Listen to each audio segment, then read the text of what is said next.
Dans cette vidéo, je veux partager avec vous un témoignage fascinant du 1er siècle sur la façon dont certains chrétiens ne croyaient pas que Jésus avait été crucifié. Et cette croyance, nous la retrouvons bien sûr enseignée dans l'islam. Elle est dans le Coran. Et je veux lire un passage d'un évêque chrétien très éminent. Il s'appelle Ignace. Il est généralement connu dans l'Église sous le nom de Saint Ignace d'Antioche. Il a été martyrisé. Il a été envoyé à Rome pour être dévoré par des lions, apparemment, et en route vers Rome depuis Antioche, qui était une très grande ville romaine dans le monde antique. Elle n'existe pratiquement plus aujourd'hui. On la trouve en Turquie moderne. En route vers Rome, il a écrit 7 lettres et l'une d'elles nous parle des croyances de certaines personnes selon lesquelles Jésus n'avait pas été crucifié. Cet homme, comme je l'ai dit, était un évêque du 1er siècle. Il était le 2e ou le 3e après Pierre selon certaines sources et il est né au début des années 30 après Jésus-Christ. Donc à peu près à l'époque où Jésus a quitté la scène. Sa vie a donc chevauché celle de certains disciples de Jésus, comme son frère Jacques, par exemple, le frère de Jésus, Jacques, qui était à la tête de l'église de Jérusalem. Nous y reviendrons dans une minute. En attendant, revenons à la lettre que j'ai mentionnée, qui se trouve dans ce livre, Les premiers écrits chrétiens, publiés par Penguin Classics. L'une de ces lettres s'appelle la lettre aux Magnésiens. Dans la section 9, il est écrit ceci. Je vais lire le passage, puis j'essaierai de le décortiquer un peu, car ce qu'il veut dire n'est pas toujours très clair pour les oreilles modernes. Il dit, « Nous avons vu comment l'ancienne adhésion aux anciennes coutumes a depuis lors donné naissance à une nouvelle espérance. » Il parle de personnes qui suivent le judaïsme et qui sont devenues chrétiennes. Elles ont donc renoncé à observer le sabbat.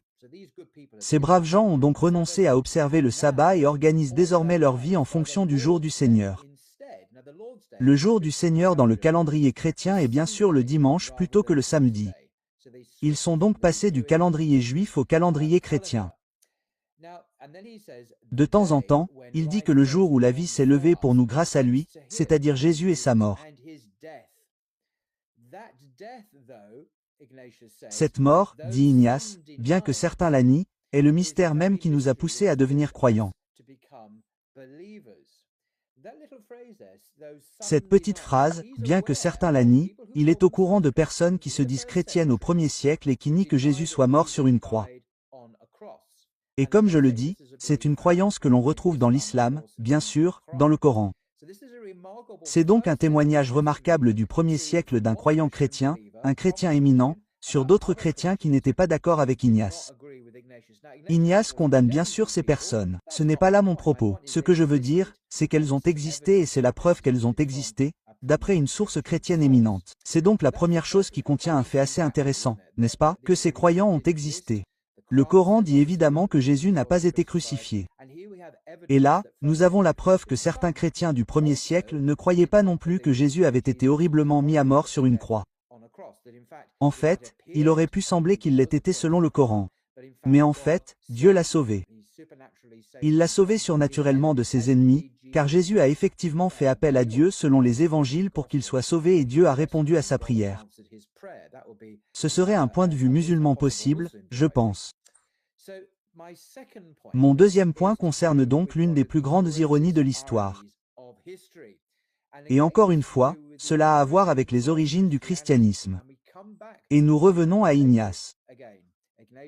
Ignace d'Antioche, un évêque, probablement le 2e ou le 3e après Pierre selon certains documents anciens. Un personnage très connu dont on se souvient encore dans la liturgie de l'Église orthodoxe, de l'Église catholique, etc. Il dit quelque chose de très intéressant dans la même lettre. Il s'agit de la lettre d'Ignace aux Magnésiens, dans la section numéro 10, comme on l'appelle dans ce livre. Et je vais lire ce qu'il dit et puis je vais dire, c'est la grande. Je pense que c'est l'une des grandes ironies de l'histoire du monde. Et il dit aux gens qu'écrire pour professer Jésus-Christ tout en continuant à suivre les coutumes juives est une absurdité.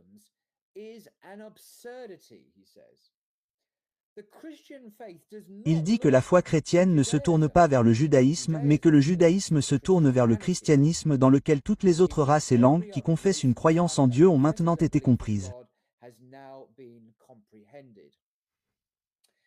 Maintenant, ce sur quoi je veux me concentrer ici, c'est ce sentiment clair qu'être chrétien pour Ignace, c'est ne pas suivre le judaïsme. En effet, le faire est une absurdité. La foi chrétienne ne se tourne pas vers le judaïsme. Maintenant, pourquoi est-ce ironique et je pense que c'est une grande ironie. L'une des plus grandes ironies de l'histoire du monde comme je le dis. Pourquoi? Parce que Jésus lui-même, même selon les évangiles chrétiens, et c'est ma Bible, la nouvelle version standard révisée, qui est la référence, soit dit en passant, en matière de traduction de la Bible, selon la communauté universitaire. Dans l'Évangile selon Matthieu, Jésus dit des choses très intéressantes sur la loi juive, sur les coutumes juives, etc. Par exemple, Matthieu, chapitre 23, les 4 premiers versets où Jésus dénonce les scribes et les pharisiens. Ce sont des Juifs, bien sûr. Puis Jésus dit à la foule et à ses disciples, les scribes et les pharisiens, ils sont assis sur la chaire de Moïse. En d'autres termes, ils enseignent la loi. C'est une déclaration qui fait autorité. Si vous êtes assis sur la chaire de Moïse, au sens propre comme au sens figuré, vous êtes un docteur de la loi. C'est pourquoi, dit Jésus, faites tout ce qu'ils vous enseignent. Mais ne le faites pas, dit-il. Mais ne faites pas comme eux, car ils ne pratiquent pas ce qu'ils prêchent. Ils lient de pesants fardeaux, difficiles à porter, et les mettent sur les épaules des autres, mais eux-mêmes ne veulent pas lever le doigt pour les remuer, etc. C'est le premier point intéressant. Jésus dit donc à ses disciples d'obéir à la loi juive. Ce sont les 613 commandements donnés par Dieu lui-même à Moïse sur le mont Si. Et bien sûr, vous pouvez lire cela dans le livre de l'Exode. Et c'est la Torah, l'instruction, l'enseignement, la loi donnée par Dieu à Moïse. Jésus dit à ses disciples, comme je le dis, à ceux qui sont assis sur la chaire de Moïse, faites tout ce qu'ils vous enseignent et suivez-le, mais ne faites pas comme eux parce qu'ils sont hypocrites, fondamentalement. Première preuve. Deuxièmement, c'est le même chapitre, verset 23. Malheur à vous, pharisiens, scribes, hypocrites, parce que vous payez la dîme de la menthe, de l'âneth et du cumin, et que vous négligez les choses les plus importantes de la loi, la justice, la miséricorde et la fidélité. C'est cela que vous deviez pratiquer sans négliger les autres. Sans négliger les autres. Donc, vous devez établir vos priorités. Il faut pratiquer la loi, les choses les plus importantes de la loi, la justice, la miséricorde, la foi, mais ne pas négliger les autres choses de la loi. Donc, la loi doit être OBE accent aigu IE. Cela n'est pas abrogé. Et en effet, dans le très célèbre sermon sur la montagne dans Matthieu chapitre 5, versets 17 et suivants, Jésus dit à ses disciples, « Ne croyez pas que je sois venu pour abolir la loi. Non, non, je ne suis pas venu pour l'abolir, jusqu'à ce que le ciel et la terre passent. Pas un iota ou un trait de lettre ne disparaîtra de la loi. » Donc, une loi doit toujours être suivie, même de la manière dont Jésus l'a interprétée. Donc, en mettant à nouveau l'accent sur la miséricorde, l'amour et la foi, l'amour du prochain, etc. Oui, mais la loi elle-même n'est pas abolie. C'est intéressant, n'est-ce pas? Rappelez-vous ce qu'a dit Ignace. Nous avons ici le livre des premiers écrits chrétiens. Professer Jésus-Christ tout en continuant à suivre les coutumes juives est une absurdité. La foi chrétienne ne se tourne pas vers le judaïsme, mais le judaïsme vers le christianisme. Rappelez-vous que Jésus préconisait la pratique de la Torah. La Torah est ce que les Juifs font encore aujourd'hui. Les Juifs orthodoxes suivent évidemment, essaient de suivre au mieux de leur capacité les commandements de Dieu qui se trouvent dans la Torah. C'est la foi juive. Mais qu'en est-il de l'Église primitive? Donc, si nous regardons le livre des Actes, encore une fois dans ma fidèle Bible rouge, qui était en avance sur l'Église, maintenant, les catholiques vous diront bien sûr Pierre. Pierre était le premier pape. Que dit la Bible? Eh bien, dans le livre des Actes, les Actes sont un livre après les Évangiles. C'est fondamentalement une histoire ou la première histoire de l'Église, principalement centrée sur Paul en fait. Cela a plus à voir avec les actes de Paul que les actes des apôtres. Mais bon, mais il nous dit presque involontairement qu'il mentionne en quelque sorte que le chef de l'église à Jérusalem était un homme appelé Jacques. Pourquoi est-il important? Car toutes nos preuves, dans la Bible et dans d'autres sources indépendantes et attestées, nous disent que Jacques n'était pas seulement le frère de Jésus, mais aussi le chef de l'église de Jérusalem.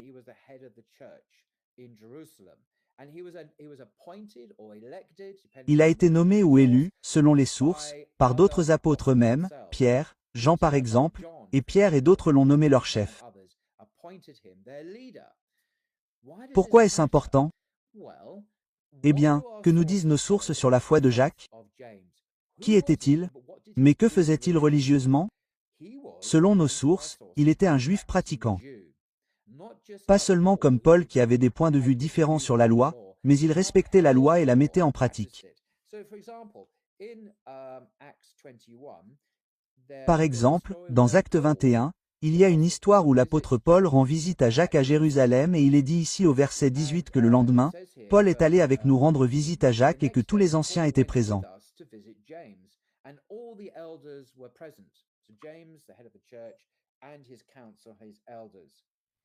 À Jacques, le chef de l'Église, à son conseil, à ses anciens, et eux, Paul dit alors certaines choses. Mais le fait est que, là, quand ils ont entendu, quand ils lui ont dit, Jacques et les anciens ont alors dit ceci à Paul. Tu vois combien de milliers de croyants il y a parmi les Juifs, et ils sont tous zélés pour la loi. Ils sont tous zélés pour la loi. Ce sont donc des gens qui entrent dans l'Église, dans le mouvement de Jésus. Et ce qui est remarquable chez eux, ce que Jacques distingue, c'est leur zèle, leur enthousiasme pour la Torah. La Torah d'aujourd'hui, c'est après que Jésus ait quitté la scène. C'est l'Église primitive, bien sûr. Ce qui est intéressant, c'est que Paul a été accusé par certaines personnes, selon Actes 21, d'avoir enseigné de fausses choses sur la loi, disant aux gens de ne pas observer la loi de Moïse, de l'abandonner, comme il est dit, de ne pas circoncire leurs enfants, de ne pas observer les coutumes des Juifs. Verset 22, Jacques dit, « Que faire donc? Les gens apprendront certainement que tu es venu. Et nous vous disons donc que nous avons 4 hommes qui sont sous un vœu. Joignez-vous à ces hommes, dit Jacques, accomplissez avec eux le droit de purification et payez pour qu'ils se rasent la tête. Ainsi, tous sauront qu'il n'y a rien dans ce que vous avez fait, rien dans ce qu'on leur a dit de vous, mais que vous observez et gardez la loi. »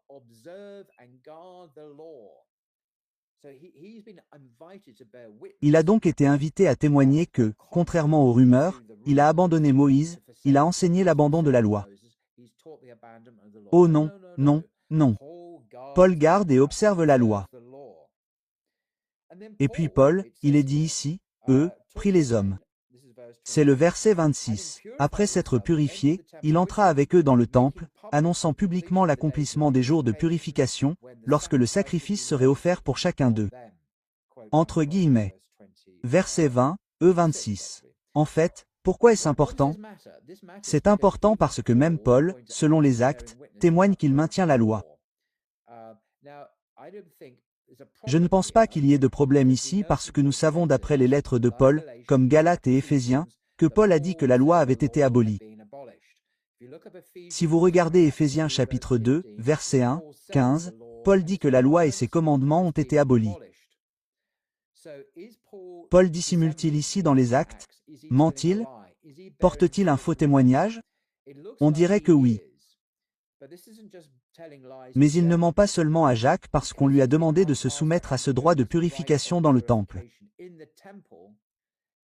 Il s'est purifié devant Dieu. Si l'on prend ce passage comme historique, et j'ignore s'il l'est ou non, car il y a un faux témoignage impliqué ici. Paul a enseigné que l'on pouvait manger de la nourriture cachère par exemple. On pouvait, manger de la nourriture qui n'est pas cachère. Toute nourriture est pure. Il a dit que l'on pouvait manger du jambon par exemple. Il a dit que la loi dit que c'est interdit. Il y a donc un problème. Nous avons donc ici l'Église primitive. Jacques parle très fièrement à Paul de ces Juifs qui sont zélés pour la loi.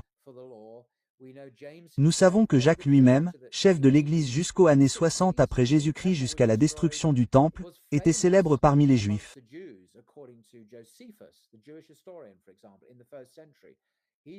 Selon Joseph, l'historien juif, par exemple, au 1er siècle, il a dit que Jacques était célèbre pour son zèle pour la loi parmi les Juifs eux-mêmes et nous savons d'autres sources comme Ussius et Épicus au 2e siècle, etc. Que Jacques était connu comme un Juif observant la Torah.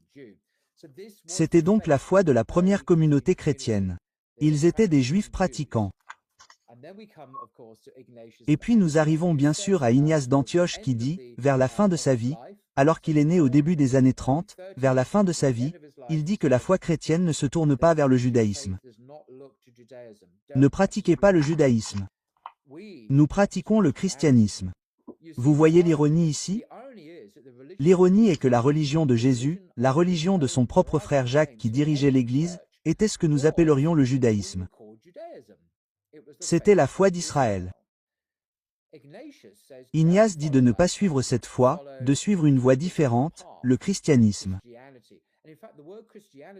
Et en fait, le mot christianisme que nous trouvons ici, selon la note de ce livre, est la première fois que ce mot apparaît dans la littérature mondiale. C'est la première utilisation de ce nom, christianisme, dans une quelconque littérature.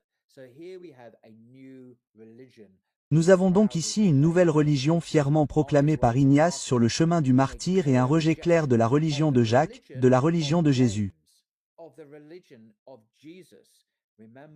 Rappelez-vous Matthieu 23, d'accord?